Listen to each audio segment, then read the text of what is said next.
Senators and representatives of the 76th Congress, I have the distinguished honor of presenting the President of the United States.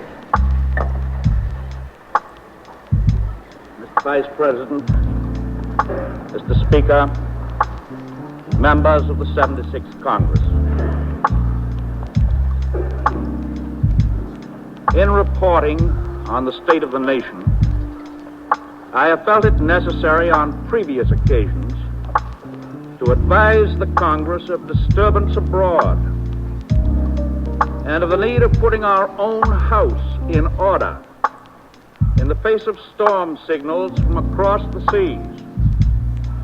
As this 76th Congress opens, there is need for further warning. A war which threatened to envelop the world in flames has been averted, but it has become increasingly clear that world peace is not assured. All about us rage undeclared wars, military and economic. All about us grow more deadly armaments, military and economic. All about us are threats of new aggression, military and economic. Storms from abroad directly challenge three institutions indispensable to Americans, now as always. The first is religion. Religion is the source of the other two, democracy and international good faith. Religion, by teaching man his relationship to God, gives the individual a sense of his own dignity and teaches him to respect himself by respecting his neighbors. Democracy, the practice of self-government, is a covenant among free men to respect the rights and liberties of their fellows. International good faith, a sister of democracy, springs from the will of civilized nations of men to respect the rights and the liberties of other nations of men.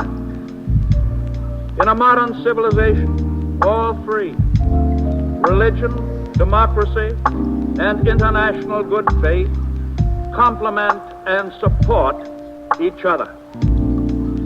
Where freedom of religion has been attacked, the attack has come from sources opposed to democracy. Where democracy has been overthrown, the spirit of free worship has disappeared. And where religion and democracy have vanished, good faith and reason in international affairs have given way to strident ambition and brute force.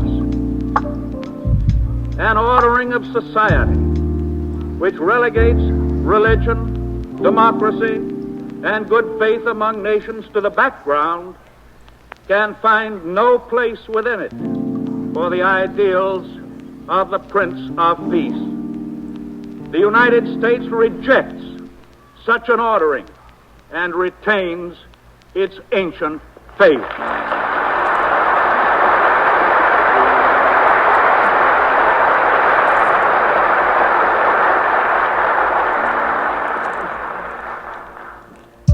There comes a time in the affairs of men when they must prepare to defend not their homes alone, but the tenets of faith and humanity on which their churches, their governments, and their very foundations are set.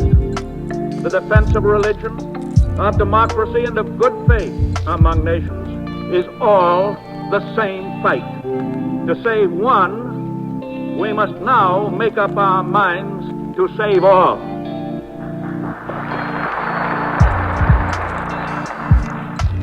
And we know what might happen to us of the United States if the new philosophies of force were to encompass the other continents and invade our own. We, no more than other nations, can afford to be surrounded by the enemies of our faith and our humanity. Fortunate it is, therefore, that in this Western Hemisphere we have, under a common ideal of democratic government, a rich diversity of resources and of peoples functioning together in mutual respect and peace. That hemisphere, that peace, and that ideal we propose to do our share in protecting against storms from any quarter. Our people and our resources are pledged to secure that protection, and from that determination, no American flinches.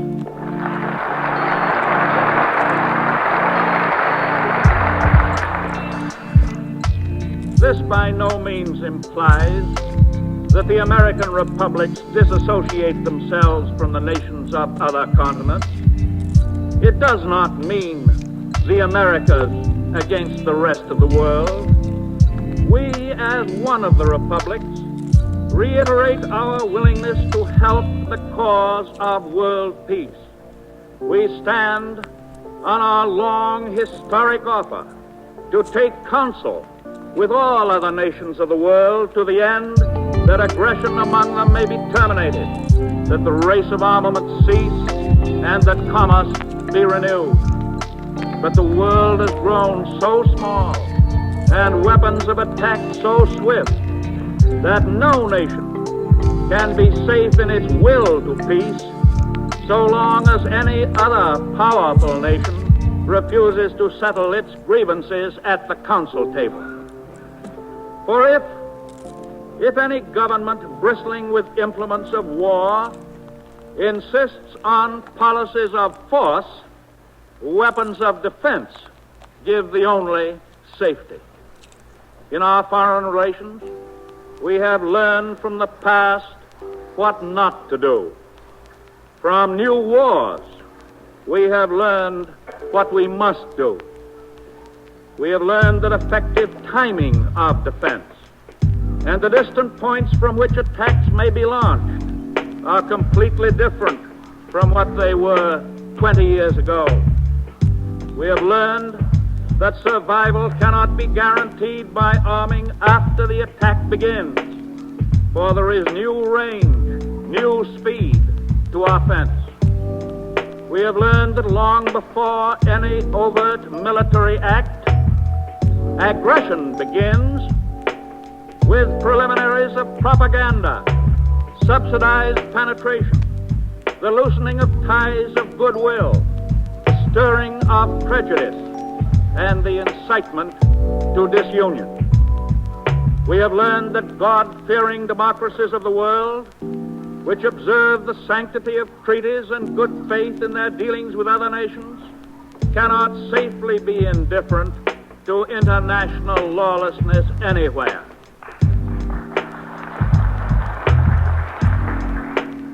No, they cannot forever let pass without effective protest acts of aggression against sister nations, acts which automatically undermine all of us.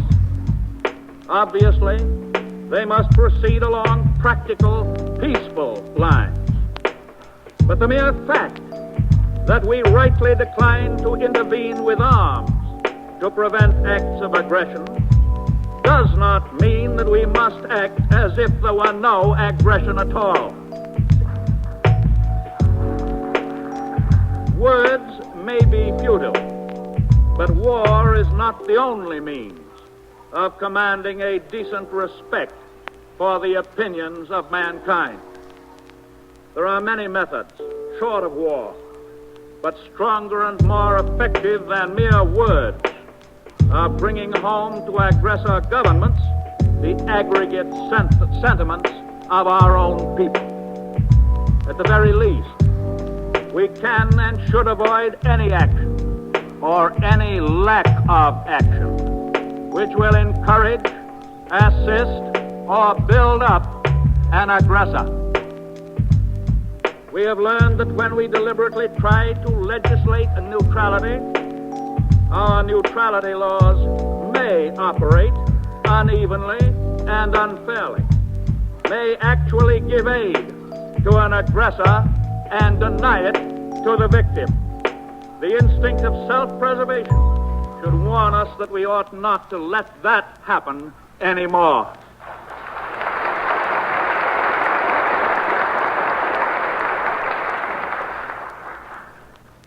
And we have learned something else. The old lesson that probability of attack is mightily decreased by the assurance of an ever-ready defense.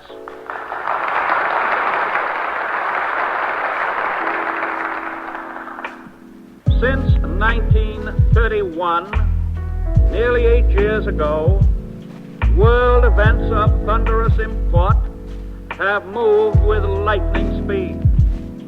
During these 8 years, many of our people clung to the hope that the innate decency of mankind would protect the unprepared who showed their innate trust in mankind. Today, we are all wiser and sadder. Under modern conditions, what we mean by adequate defense, a policy subscribed to by all of us, must be divided into three elements.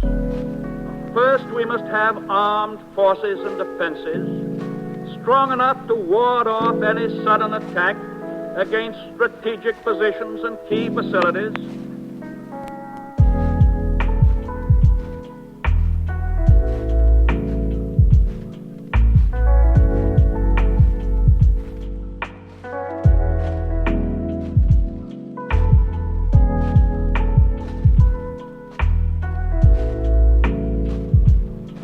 Essential to ensure sustained resistance and ultimate victory.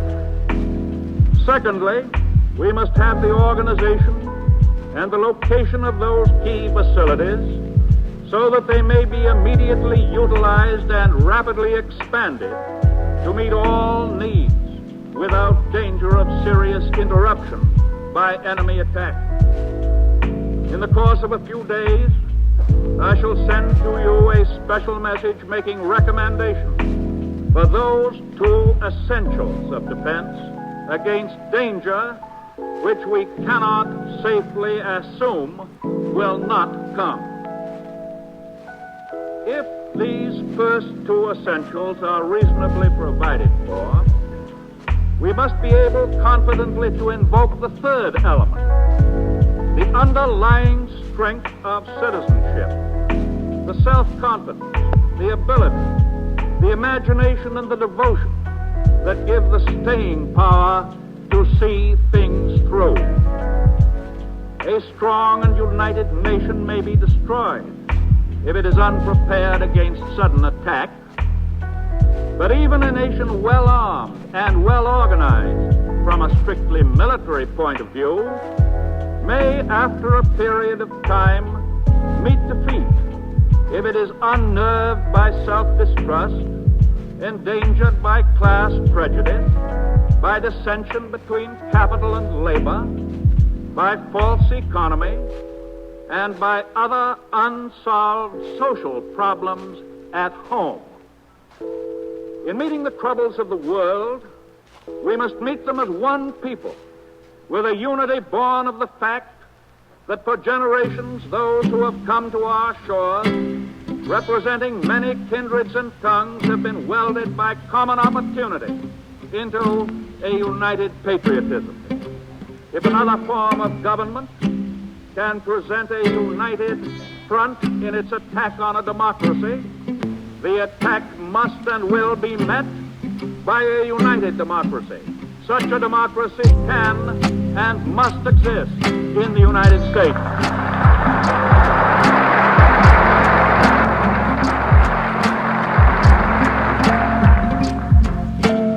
A dictatorship may command the full strength of a regimented nation, but the united strength of a democratic nation can be mustered only when its people, educated by modern standards to know what is going on and where they are going, have conviction that they are receiving as large a share of opportunity for development, as large a share of material success and of human dignity as they have a right to receive.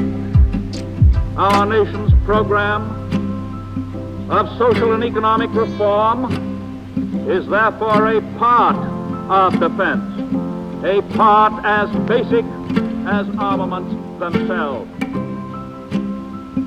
Against the background of events in Europe, in Africa, and in Asia, during these recent years, the pattern of what we here have accomplished since 1933 appears in even clearer focus. For the first time, we have moved upon deep-seated problems affecting our national strength and have forged national instruments adequate to meet them. Consider what the seemingly piecemeal struggles of these 6 years add up to in terms of realistic national preparedness. We are conserving and developing natural resources, land, water, power, forest. We are trying to provide necessary food, shelter, and medical care for the good, for the health of our population. We are putting agriculture, our system of food and fiber supply, on a sounder basis. We are strengthening the weakest spot in our system of industrial supply, its long, smoldering labor difficulties. We have cleaned up our credit system so that depositor and investor alike may more readily and willingly make their capital available for peace or war. We are giving to our youth new opportunities for work and education. We have sustained the morale of all the population by the dignified recognition of our obligations to the aged, the helpless, and the needy. Above all, we have made the American people conscious of their interrelationship, their interdependence. They sense a common destiny and a common need of each other. Differences of occupation, geography, race, religion no longer obscure the nation's fundamental unity in thought and in action. We have our difficulties, true, but we are a wiser and a tougher nation than we were in 1929 or in 1932.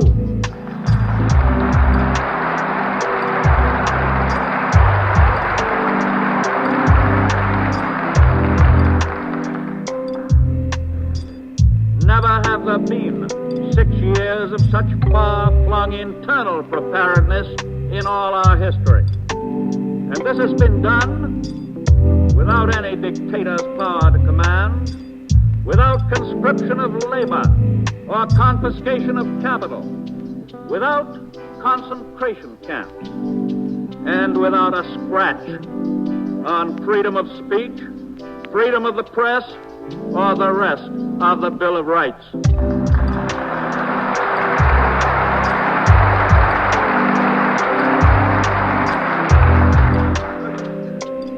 And I think we see things now that we could not see so well along the way. The tools of government which we had in 1933 are outmoded.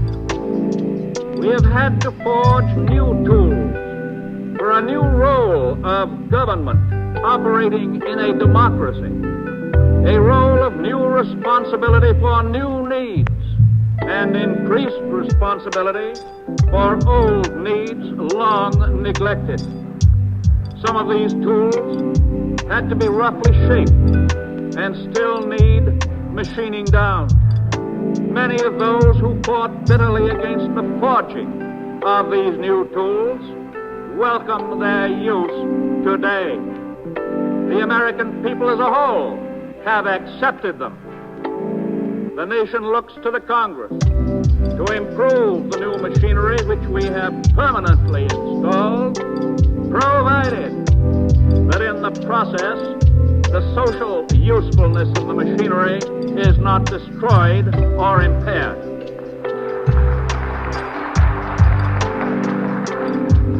Yes, all of us agree that we should simplify and improve laws if experience and operation clearly demonstrate the need. For instance, all of us want better provision for our older people under our Social Security legislation. For the medically needy, we must provide better care. Most of us agree that for the sake of employer and employee alike, we must find ways to end factional labor strife and employer-employee disputes.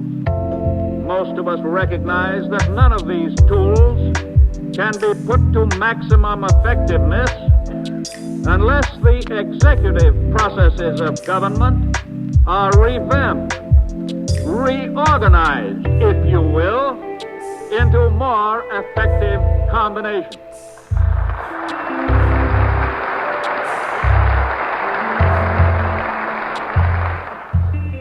And even after such reorganization, it will take time to develop administrative personnel and experience in order to use our new tools with a minimum of mistakes. The Congress, of course, needs no further information on this.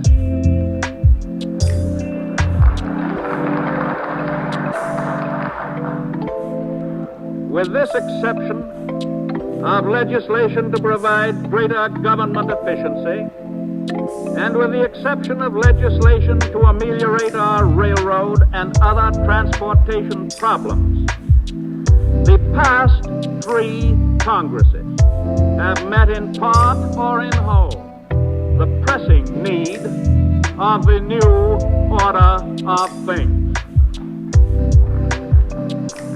We have now passed the period of internal conflict in the launching of our program of social reform. Our full energies may now be released to invigorate the processes of recovery in order to preserve our reforms and to give every man and woman who wants to work a real job at a living wage.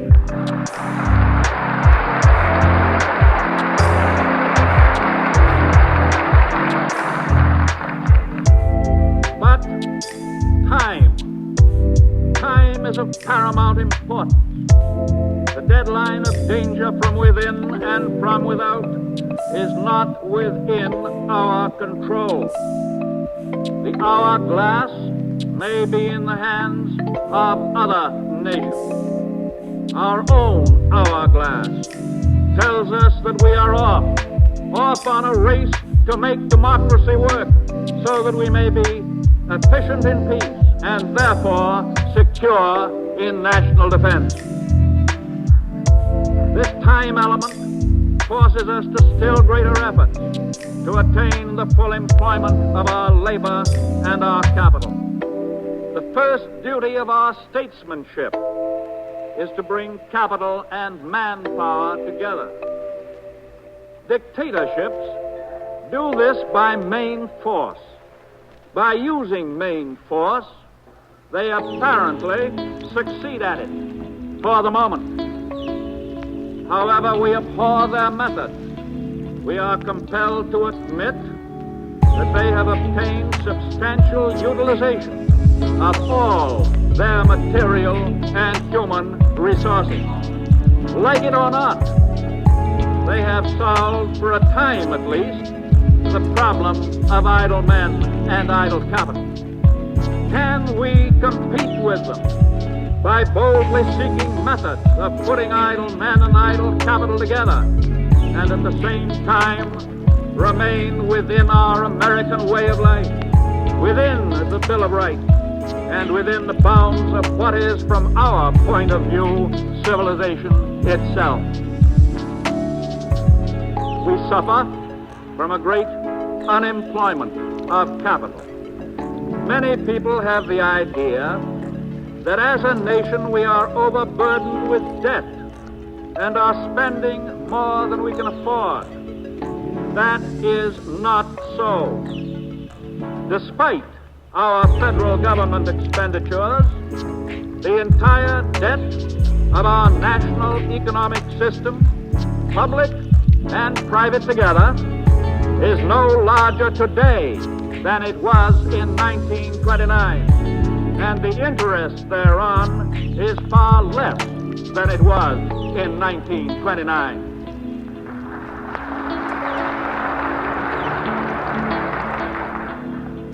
And so the object is to put capital, private as well as public, to work.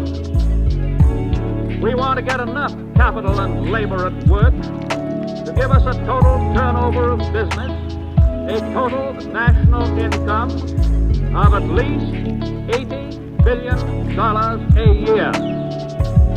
At that figure, we shall have a substantial reduction of unemployment, and the federal revenues will be sufficient to balance the current level of cash expenditures on the basis of the existing tax structure. That figure can be attained, working within the framework of our traditional profit system. The factors in attaining and maintaining that amount of national income are, it is true, many and complicated. They include more widespread understanding among businessmen of many changes which world conditions and technological improvements have brought to our economy over the last 20 years. Changes in the interrelationship of price and volume and employment, for example. Changes of the kind in which businessmen are now educating themselves through excellent opportunities like the so-called monopoly investigation. They include a perfecting of our farm program to protect farmers' income and consumers' purchasing power from alternate risks of crop glut and crop shortage. They include wholehearted acceptance of new standards of honesty in our financial markets.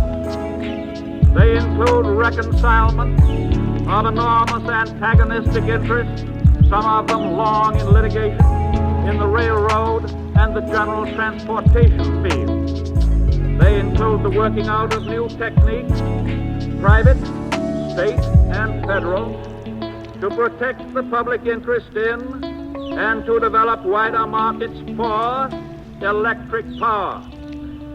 They include a revamping of the tax relationships between federal and state and local units of government, and consideration of relatively small tax increases to adjust inequalities without interfering with the aggregate income of the American people. They include the perfecting of labor organization and a universal ungrudging attitude by employers toward the labor movement until there is a minimum of interruption of production and employment because of disputes, and acceptance by labor of the truth that the welfare of labor itself depends on increased balanced output of goods. To be immediately practical, while proceeding with a steady evolution in the solving of these and like problems, we must wisely use instrumentalities like federal investment, which are immediately available to us. And here, as elsewhere, time is the deciding factor in our choice of remedy. Therefore, it does not seem logical to me at the moment we seek to increase production and consumption for the federal government to consider a drastic curtailment of its own investment. The whole subject of government investing and government income is one which may be approached in two different ways. The first calls for the elimination of enough activities of government to bring the expenses of government immediately into balance with income of government. This school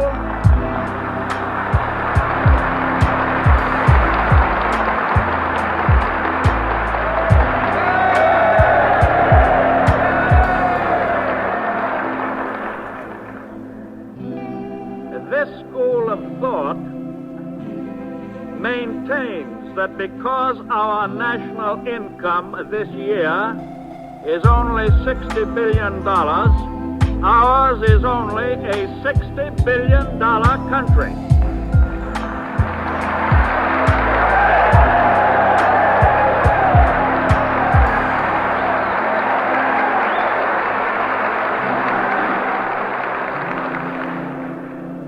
And that government must treat it as such, and that without the help of government, it may someday, somehow, happen to become an $80 billion country.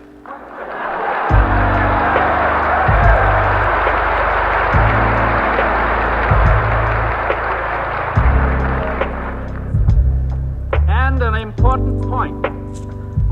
If the Congress decides to accept this point of view, it will logically have to reduce the present functions or activities of government by 1/3.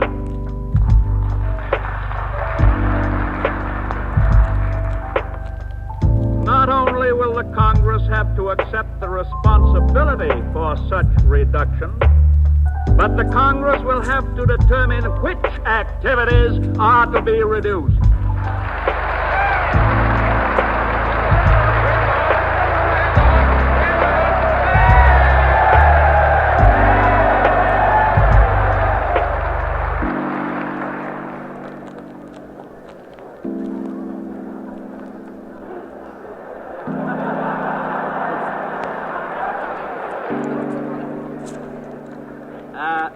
Certain expenditures, I believe we cannot possibly reduce at this session, such as the interest on the public debt. A few $1 million saved here or there in the normal or in curtailed work of the old departments and commissions will make no great saving in the federal budget.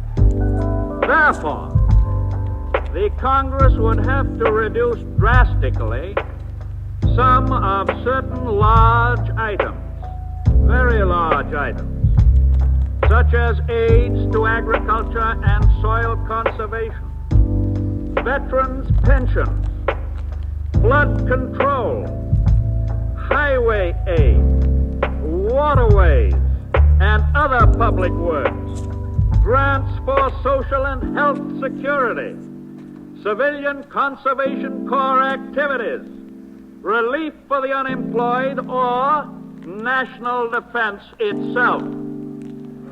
The Congress alone has the power to do all this, as it is the appropriating branch of the government.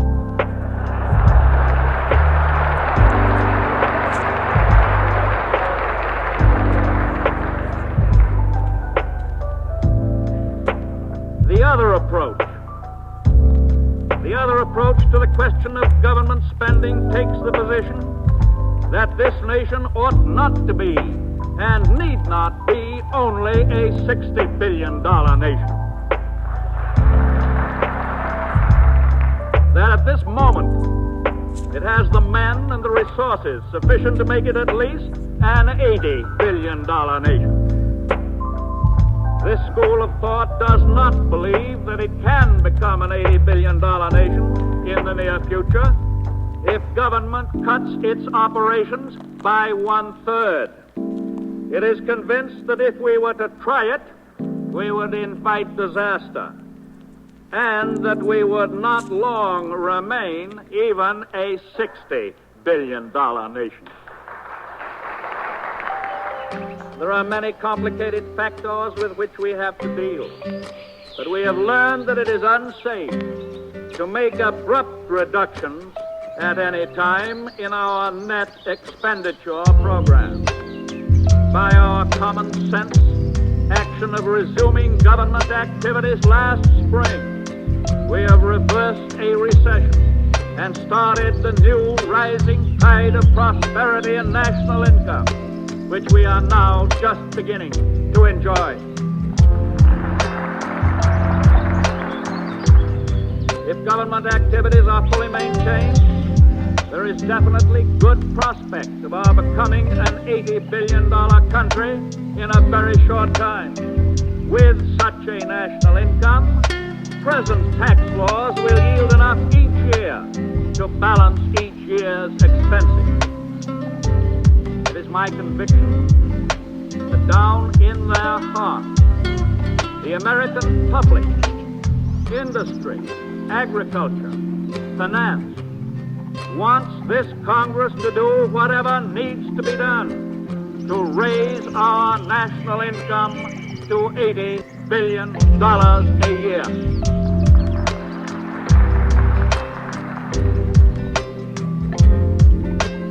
Investing soundly must preclude spending wastefully. To guard against opportunist appropriations, I have on several occasions addressed the Congress on the importance of permanent long-range planning. I hope, therefore, that following my recommendation of last year, a permanent agency will be set up and authorized to report on the urgency and on the desirability of the various types of government investment. Yes, investment for prosperity can be made in a democracy.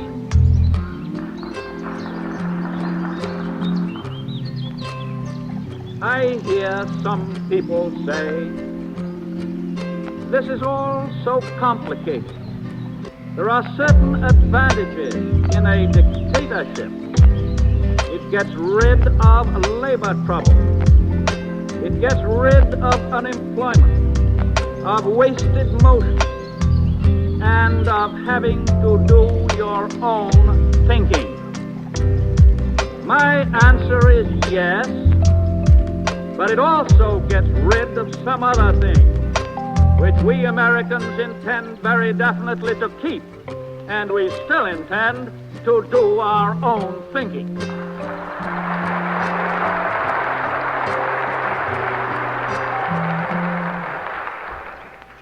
It will cost us taxes and the voluntary risk of capital to attain some of the practical advantages which other forms of government have acquired.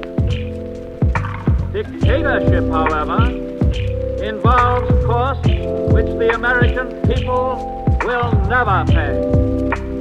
The cost of our spiritual values, the cost of the blessed right of being able to say what we please, the cost of freedom of religion, the cost of seeing our capital confiscated, the cost of being cast into a concentration camp, the cost of being afraid to walk down the street with the wrong neighbor, the cost of having our children brought up not as free and dignified human beings, but as pawns, molded and enslaved by a machine. The avoidance of these costs means taxes on my income. If avoiding these costs means taxes on my estate at death, I would bear those taxes willingly as the price of my breathing and my children breathing. The free air of a free country is the price of a living and not a dead world.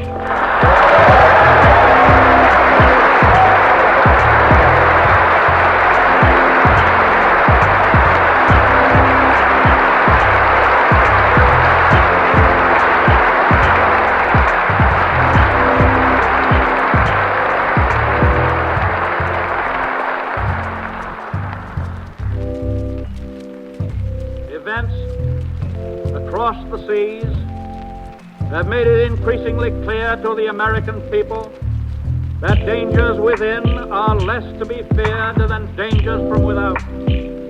If, therefore, a solution of this problem of idle men and idle capital is the price of preserving our liberty, no formless, selfish fears can stand in the way. Once I prophesied that this generation of Americans had a rendezvous with destiny. That prophecy comes true. To us, much is given, more is expected. This generation will nobly save or meanly lose the last best hope of earth. The way is plain, peaceful, generous, just. A way which, if followed, the world will forever applaud and God must forever bless.